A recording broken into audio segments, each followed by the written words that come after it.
नमस्कार, आप देख रहे हैं दैनिक साथी हरियाणा। साथियों, रेवाड़ी में प्लाट बेचकर बेटी की शादी के लिए पाई इकट्ठा की गई 36 लाख की रकम पर साइबर ठगों ने डाका मार लिया। पीड़ित व्यक्ति पूरी तरह से सड़क पर आ गया क्योंकि उसकी पूरी जिंदगी की मेहनत साइबर ठगों ने ठग ली है। वहीं साइबर थाना पुलिस को शिकायत देकर ठगी की गई राशि वापस दिलाने की मांग की है। पुलिस ने मुकदमा दर्ज कर जाँच शुरू कर दी है। जिस व्यक्ति के साथ पूरी वारदात हुई है वह भाजपा में कई पदों पर रहने के साथ ही शहर का प्रतिष्ठित व्यापारी धीरज शर्मा है। पुलिस को दी गई शिकायत में शहर के सर्कल रोड पर जैन स्कूल के सामने रहने वाले फर्नीचर व्यापारी धीरज शर्मा ने कहा कि शेयर मार्केट में मुनाफे का झांसा देकर ठगों ने पूरी वारदात को अंजाम दिया। इतना ही नहीं, ठगों ने धीरज को वर्चुअल तरीके से 4 करोड़ रुपए का मुनाफा भी दिखाया गया। इसी के जाल में धीरज फंसता चला गया। वहीं जब शर्मा ने अपने खाते से 45 लाख रुपए निकालने चाहे तो पूरी ठगी का खुलासा हुआ। अब ज्यादा बात न करते हुए सीधे पीड़ित की व्यथा उसकी जुबानी दिखाते हैं।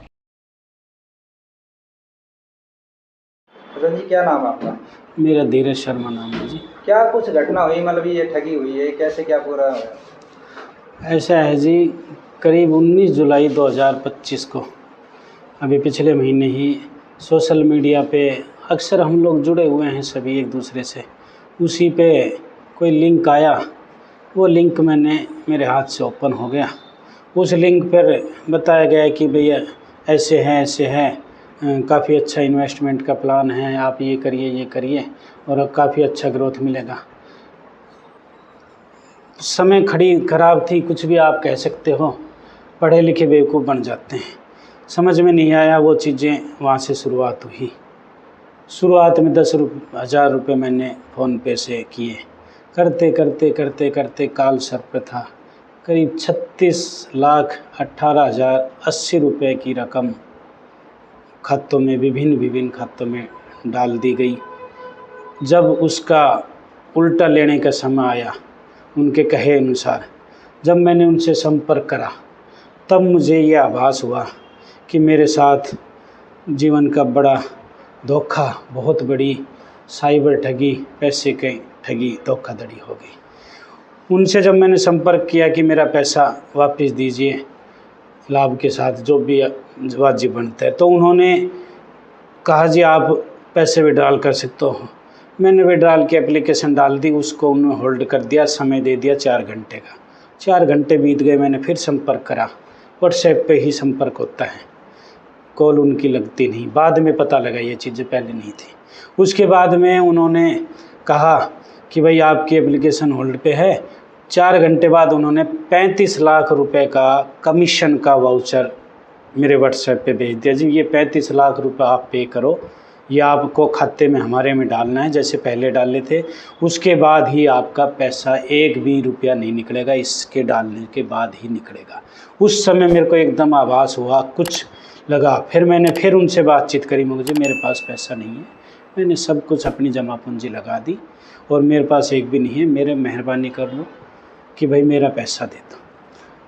लाख प्रयास करे, आखिरी में उन्होंने कहा जी आपको कुछ भी कर लो, हम ये कंसेशन कर लेंगे, ये कैसे फ़िलहाल की कंसेशन है, पैसा तो 35 ही देना, आप 10 लाख रुपए डाल दो, आपका 1/3 पैसा हम आपके अकाउंट में डाल देंगे।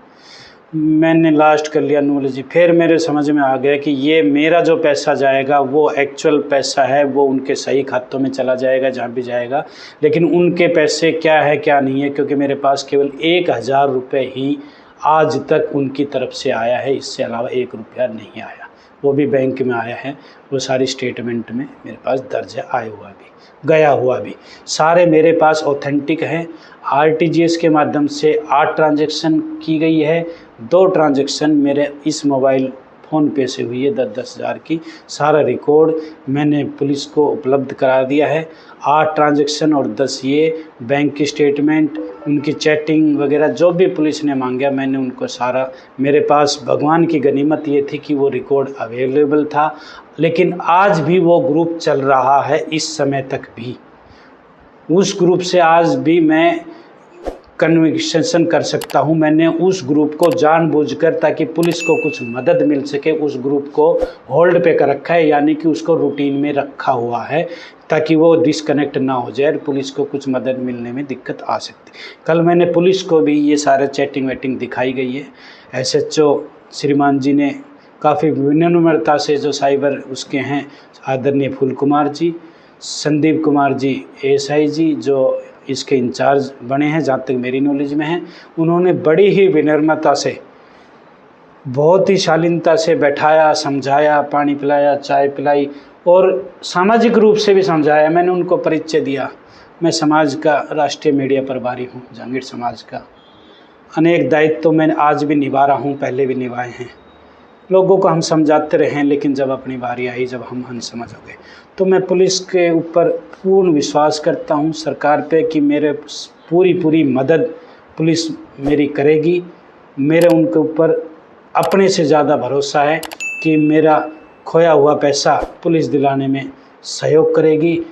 और आप लोगों का, भाइयों का, परिवार का मुझे सहयोग बना रहे, दुआएं बनी रहे, और भगवान से यही करूँगा कि जिंदगानी बनी रहे, आप लोगों के साथ खड़े हों, फिर मिल लेंगे, फिर बैठ लेंगे। ये सारा मामला था जो मैंने आपके सामने रख दिया है। क्या लालच दिया था आपको उन्होंने? लालच ये दिया था जी, लालच नहीं, जो चीज़ सब करते आए हैं कि भाई पैसा आपका हम इन्वेस्ट करेंगे, आगे वो बढ़ के आएगा आपका। तो लालच कई किस्म के होते हैं, कुल मिला के तो कि पैसे से पैसे मिलना, तो वो आप उसको किसी भी तरह से शब्दों में इस्तेमाल कर लो। तो वो लालच, पुलिस के वहाँ गया जब उन्होंने जानकारी दी कि ये जो पैसा आपको दिखाई दे रहा था वो सारा वर्चुअल अमाउंट था, यानी कि वो शो आउट था, वो सारा विज्ञान का कमाल था, यानी कि सारा आजकल टेक्निक को जो गलत इस्तेमाल कर रहे हैं उसका था, वो दिखाई दे रहा था, वो था कुछ। कितना दिखा रहा था उसमें वर्चुअल? उसमें करीब 4 करोड़ के आसपास दिखाई दे रहा था। तो ये सारा। आप पार्टी से जुड़े हैं, भाजपा से जुड़े हैं, तो इसकी कहाँ पे जा रहे हैं, मतलब क्या कुछ मांग करेंगे? मांग में अपनी तो देखो, जो हो गया गलती मेरी थी, सर ऊपर आता है। हमने ये हमारे है कि हमने परिवार की, पार्टी की इज्जत मान मर्यादा को ठेस नहीं पहुँचाई, पैसे का ठेस है, भुगतेंगे। बाकी मेरा पूर्ण विश्वास है सरकार पे भी और पुलिस प्रशासन पे भी कि मेरा पैसा खोया हुआ वापस आएगा। मैंने लोगों का कभी जीवन में गलत नहीं किया, पार्टी के नाते, समाज के नाम पे सबके साथ खड़े रहे हैं जैसे भी होते हैं। पार्टी से, सरकार से एक ही निवेदन है, मैं आदरणीय जांगड़ा साहब से भी मिलूँगा, सांसद राज्यसभा में हैं, कि सरकार ऐसे सख्त नियम बनाए। मेरे जैसा एक आदमी 36 लाख रुपए कर रहा है, हिंदुस्तान में 144 करोड़ की जनसंख्या है, अगर उसमें से 10% के ऊपर भी ये हो रहा है तो कई करोड़ों अरबों रुपए, हजारों अरबों रुपए रोज़ के पब्लिक के कहाँ जा रहे हैं, क्या चीज़ हो रही है, पुलिस उसमें उलझी हुई है। तो इसके ऊपर इतना कड़ा सख्त नियम बनाया जाए सोशल मीडिया के ऊपर कि हर आदमी इसको करने से, हर आदमी ठगी जो कर रहा है कहीं बैठ के, वो इस चीज़ से ऐसे कानून बनाए कि वो इससे घबराए और मेरे जैसे भाई जो आगे साइबर ठगी का या अन्य ठगी का शिकार ना हो पाए, यही मैं सरकार से विनम्रता से सभी से निवेदन करूंगा। मैं अपने साथ साथ, मेरे साथ जो हुआ वो किसी और के साथ ना हो, मैं उससे ज़्यादा उसका प्रयास करने की कोशिश करूंगा। निवेदन जिनसे भी मिलूंगा ये कहूँगा कि सरकार में बैठे हुए लोग सख्त से सख्त नियम बनाएं। इस सोशल मीडिया, इस धोखाधड़ी जो ये साइबर ठगी खासकर हो रही है, यही मैं कहना चाहूँगा जी। और बता, तो पहली ट्रांजेक्शन, लास्ट ट्रांजेक्शन कब हुई आपकी? सबसे पहली ट्रांजैक्शन 20 जुलाई 2025 को हुई है 10,000 रुपये की। सबसे आखिरी ट्रांजैक्शन 19 अगस्त 2025 को आरटीजीएस के माध्यम से 12 लाख रुपए की स्टेट बैंक से आरटीजीएस कराई गई है।